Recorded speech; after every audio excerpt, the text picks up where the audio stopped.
പ്രിയ പ്രേക്ഷകർക്ക് സീരിയൽ ന്യൂസിലേക്ക് സ്വാഗതം. കൂടുതൽ സീരിയൽ ന്യൂസുകൾ അതിവേഗം ലഭിക്കുന്നതിന് ഈ ചാനൽ സബ്സ്ക്രൈബ് ചെയ്യുക.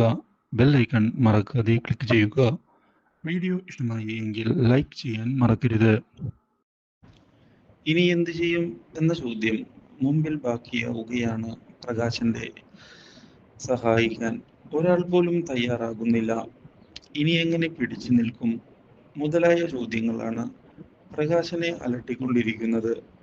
ഒരിക്കലും ഇങ്ങനെയൊക്കെ സംഭവിക്കുമെന്ന് പ്രകാശൻ പ്രതീക്ഷിച്ചതല്ലായിരുന്നു. ഇതോടെ പ്രകാശൻ ഇങ്ങനെ നടക്കുന്നത് കാണാൻ ഇടയാവുകയാണ്. കല്യാണിയും കിരണും ഇതോടെ പ്രകാശനെ കാണാൻ വരികയും സഹായം വേണോ എന്ന് ചോദിക്കുകയും ചെയ്യുന്നു. എനിക്കാരുടെയും സഹായം വേണ്ട, എനിക്കെങ്ങനെയാണ് ജീവിക്കേണ്ടത് എന്നൊക്കെ കൃത്യമായി അറിയാം. നിന്റെ സഹായമൊക്കെ നീ കയ്യിൽ വെച്ചാൽ മതി എന്ന് പറഞ്ഞ് പ്രകാശൻ പോവുകയാണ്. പക്ഷേ ഒറ്റയ്ക്ക് അധിക ദൂരം പോകാൻ പ്രകാശന് സാധിക്കുമായിരുന്നില്ല.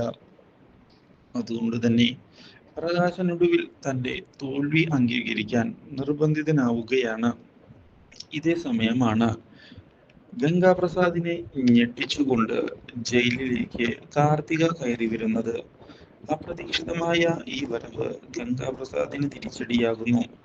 എന്തിനാണ് വന്നത് എന്ന് ഗംഗാപ്രസാദ് ചോദിച്ചതിനെ തുടർന്ന് നിന്നെ ഒന്ന് കാണാൻ തന്നെയാടാ എന്ന് വ്യക്തമാക്കുന്ന കാർത്തിക നിന്നെ പോലെയുള്ളവരൊന്നും ഇനി ജയിലിൽ നിന്ന് പുറത്തിറങ്ങില്ല എന്നുള്ള ഭീഷണി മുഴക്കുകയും ചെയ്യുന്നു. Do like, share and subscribe.